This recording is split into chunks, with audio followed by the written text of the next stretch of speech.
Hey Mom, can you grab me a beer, please? Mom, are you deaf? Oh, so now you can hear me? I asked you to bring me a beer.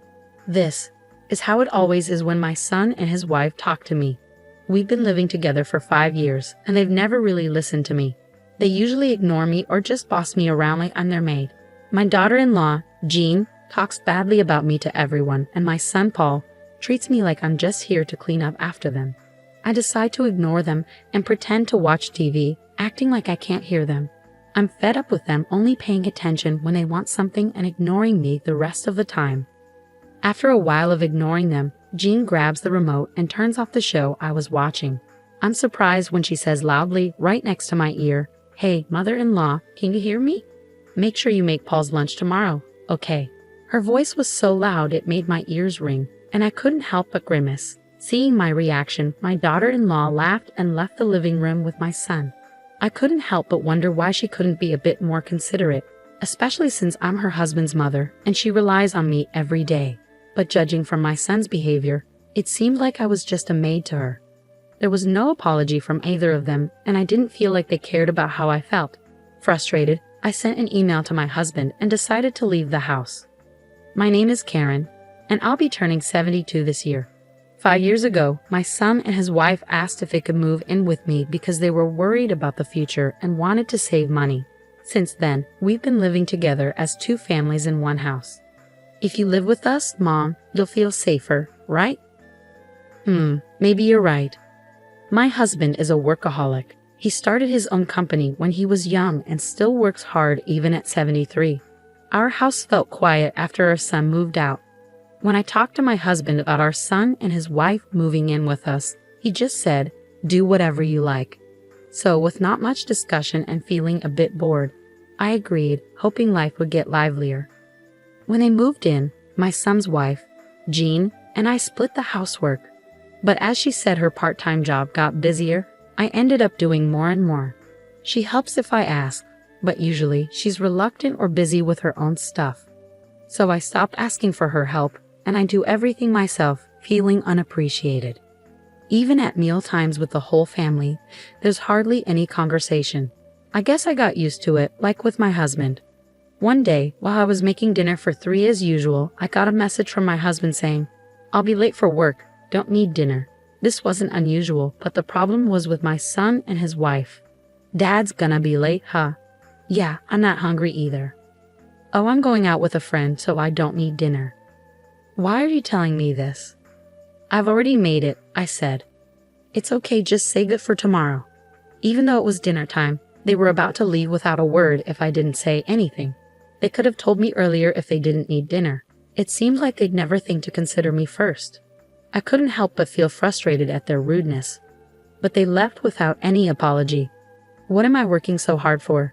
I sat in a quiet living room, looking at the dinner I'd already prepared, not going to waste. What am I even doing? Just thinking about it made me feel so tired. I wrapped up the still warm dinner and put it in the fridge before heading to bed. The next morning, when I came downstairs, my husband, who had woken up earlier, apologized, saying, "I'm sorry." Our conversation was short, as usual. It could have ended there, but when my husband noticed my expression, he furrowed his brows slightly and asked, "Did Paul and his wife have dinner?" "No, they said they didn't eat and went out," I replied. "I see," my husband said, noticing the dinner for 3 in the fridge. I was glad to finally have a conversation after so long, so I told him what happened last night. My usually quiet husband listened carefully. After hearing me out, he gently said, "You don't have to do everything." He acknowledged that our son's behavior was becoming worse every day, but that doesn't mean you should overwork yourself. His words felt like a weight lifting off my shoulders. I realized I had been pushing myself too hard and felt relieved that my husband understood. My son and his wife were grown-ups now, so I didn't need to do everything for them. With that realization, the situation seemed a bit brighter. I might be late from work again, so you don't need to prepare dinner for me tonight, my husband said. "Oh, okay," I replied with a smile. With his words in mind, I decided it was time for my son and his wife to understand this too. Even though it was Sunday, I said goodbye to my husband and made up my mind to stand up to my son and his wife. Once my husband left, my son and his wife finally woke up in the afternoon, still in their pajamas. They came into the living room and immediately asked, "What's for lunch? Why don't you have what's left from yesterday? But you could at least warm it up for us or set it on the table.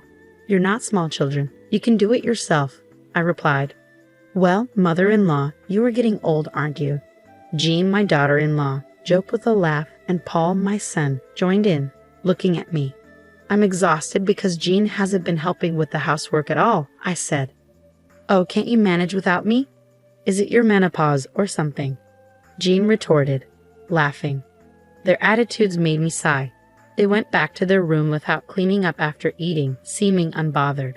As expected, my husband didn't return until late that night. Since I didn't need to cook for him, I bought myself a ready-made meal from the supermarket. "Oh, Mom, what are you eating? Ready-made food? What about dinner?" Paul asked. "I don't know, mother-in-law. What are you thinking? Have you forgotten about your family?" Jean added. I wondered if Jean was incapable of having a conversation without throwing in some barb. I decided to ignore my daughter-in-law, which seemed to quiet Paul down. However, he quickly picked up his phone and started complaining again. "You don't work. Mom, you should at least take care of the house." I thought that since it was their day off, they could prepare their own meals for once, but instead they decided to order delivery. "Give us the money later," Paul said, which made me lose my patience, especially since they were always talking about saving money. I agreed not to ask them for money to cover our living expenses, and I never bothered them about it. But I never expected them to take advantage of me like this. I decided to completely ignore them, refusing to do anything for my son and daughter-in-law, who showed such disrespect. "Hey Mom, beer," Paul demanded, while Jean kept making snide remarks. Paul talked to me like I was their housemate. Ignoring them, I turned my back and pretended to watch TV, acting like I couldn't hear them. After a while of ignoring them, it seemed like she gave up and stopped talking to me. But this peace didn't last long. Before I knew it, my daughter-in-law snuck up behind me, grabbed the TV remote, and turned off the TV. Startled, I looked up only for her to shout into my ear, "Hey, mother-in-law, can you hear me? Make sure to prepare lunch for Paul tomorrow, okay?" Her voice was so loud it hurt my ears, making me flinch. Laughing at my reaction, my daughter-in-law left the living room with Paul. I couldn't help but wonder why she couldn't show a bit of courtesy, especially considering that I'm her husband's mother, and she relies on me regularly. But judging from Paul's attitude, it seemed like I was nothing more than a maid to her. As it turned out, there was no sign of consideration for me at all, and I didn't even hear an apology for last night's dinner from either of them. Letting out a deep sigh, I sent a text to my husband and made up my mind to leave the house. Early the next morning, I packed my things and left before they woke up. When I arrived at a nearby business hotel, my phone buzzed with texts from Paul, who had just woken up before heading to work. Apparently, they were in quite a chaos this morning. Texts and calls from both of them flooded my phone. When I checked the messages, all I saw were complaints, like "What are you doing? I told you I need lunch." Jean also sent a mocking text.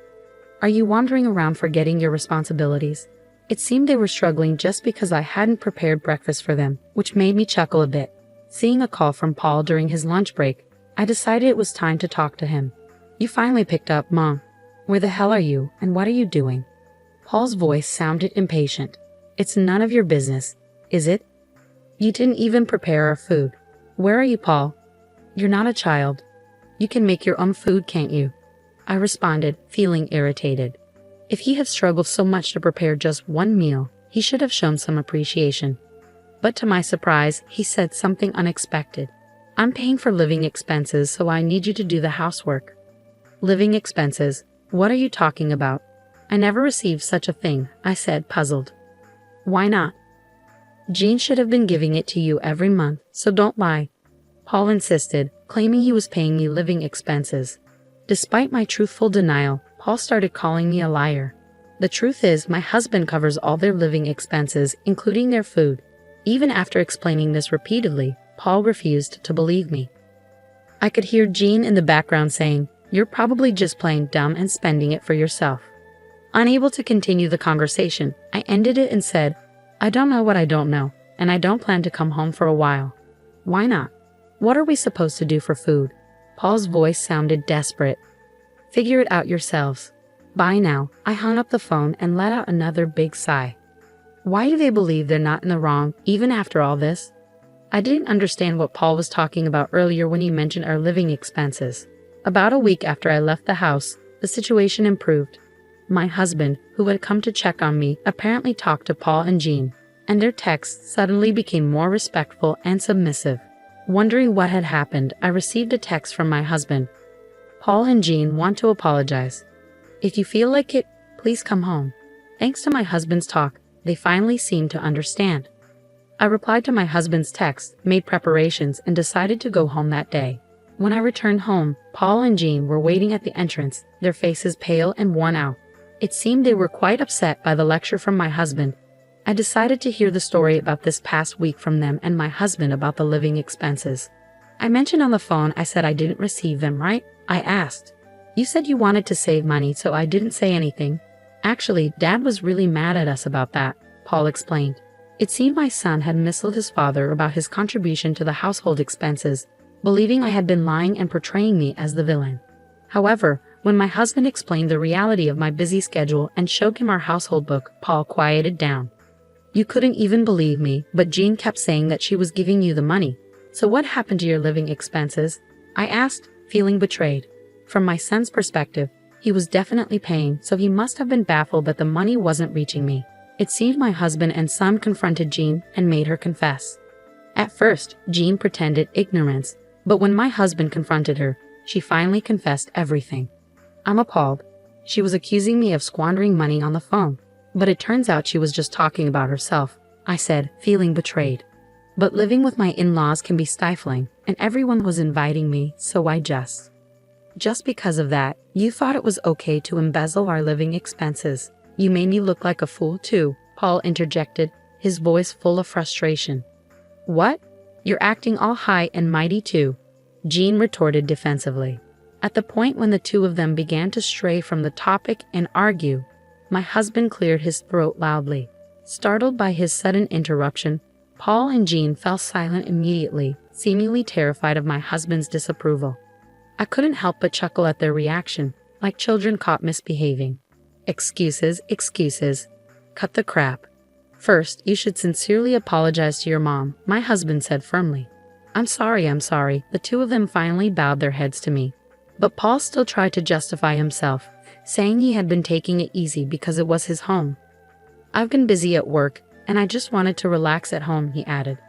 So what about your mother, who was being taken for granted and mocked by her big son and his wife, even at her own home? My husband's words cut through my son's excuses, leaving him speechless. I'm appalled at my son, who, despite his age, still relies on his parents, and at Jean, who took advantage of that to embezzle money. My husband continued, his tone firm. Mom, I'm sorry. You see, I'm apologizing to you, Paul said, trying to make amends. Do you think an apology makes everything okay? Please reflect on yourself a bit, I responded firmly. The two of them thought that bowing their heads to me would resolve everything smoothly, and they were flustered by my words and tried to make excuses. But I could see through their scheme, and I shook my head.